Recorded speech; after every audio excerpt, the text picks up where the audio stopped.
Isang bagong hire na kasambahay sa Bacoor sa Cavite. Mukhang masipag at mapapagkatiwalaan sa una.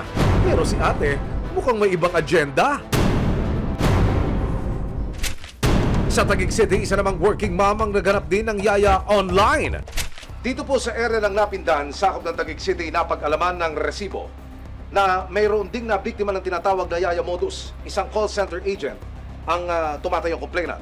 Siya na ho ang magbigay ng detalye. Makakausap natin siya ngayon upang ikwento kung ano po ang nangyari. Nais ko na malaman, paano nyo ho ito nakilala o paano nyo siya hinire? Sa Facebook po, doon po ako nag-post para maghanap ng yaya para sa anak ko po. Yun po, interesado po siya mag-apply. Binigyan niya rin po ako ng assurance na meron siyang valid ID, kompleto po siya.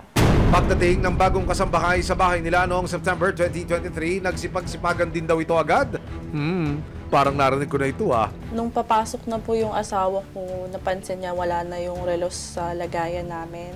Doon na po ako nagsimula magduda kasi po hindi naman kami nawawalan basta-basta ng gamit doon. Ang binabanggit ng biktima, yung relo na ninakaw, ay kinuha ko dito sa watch display box na ito. Dito niya po lagi nilalagay yung mga relos niya po na ginagamit. Nung time po na kukunin niya na para po gamitin pagpapasok siya, wala na po dyan. Nang hindi makita na mag-asawa ang nawawalang relo, kinumpronta na raw ni Lisa ang bago nilang kasambahay pero todo deny naman daw ito. Hanggang sa inalugog ni Lisa ang mga gamit ni ate. Yung relo na yun na binabanggit yung kinuha, na-recover niyo ko kagad? Pinahalongkat ko po sa kanya yung mga damit niya po.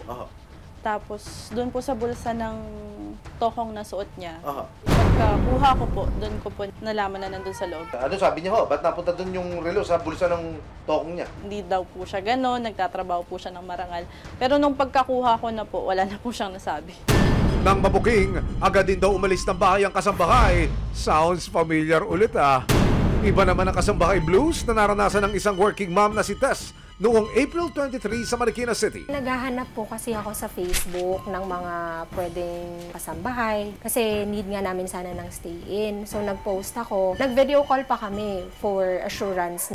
Wala namang nawalang gamit kay Tess pero bago pa makarating ang kasambahay sa kanila, bumali raw ito ng 2,000 pesos. Since sa Taguig lang naman siya, ang gusto niya is padala na lang siya ng pamasahe. Ako, pinag-isipan ko muna. So ngayon, sabi ko, sige, since nandito naman na siya, syempre, hindi naman kami umaalis halos ng bahay. Kung aalis man kami, kasama naman siya.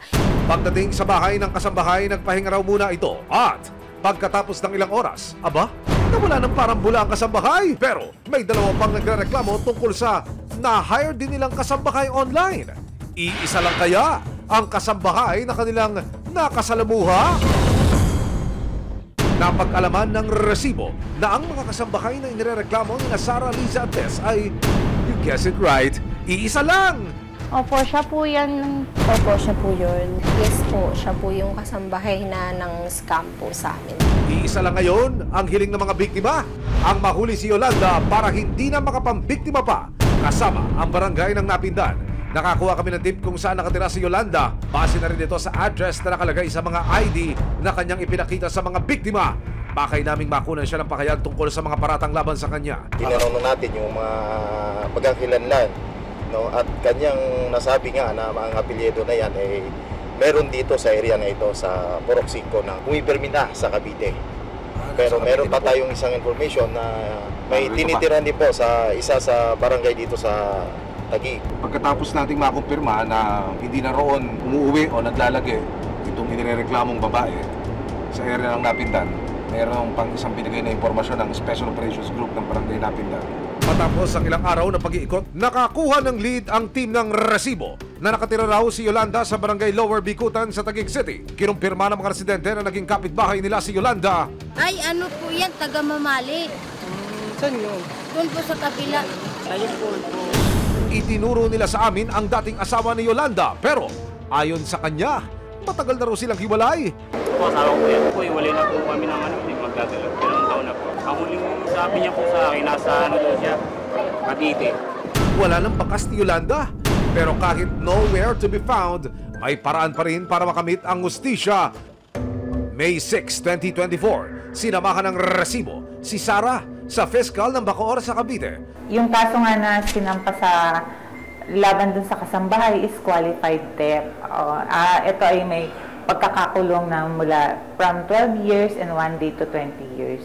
Tips lang namin sa mga kumukuha ng kasambay online, kilalanin po natin mabuti yung tao at huwag na po tayong kumuha sa mga online. Sa ngayon, kahit nowhere to be found ang akusado, gumugulong na ang batas para mapanagot siya. Oras na matuntun siya ng mga otoridad at mapatunayang nagkasala. Naharap siya sa mahigit 12 taon na pagkakakulong.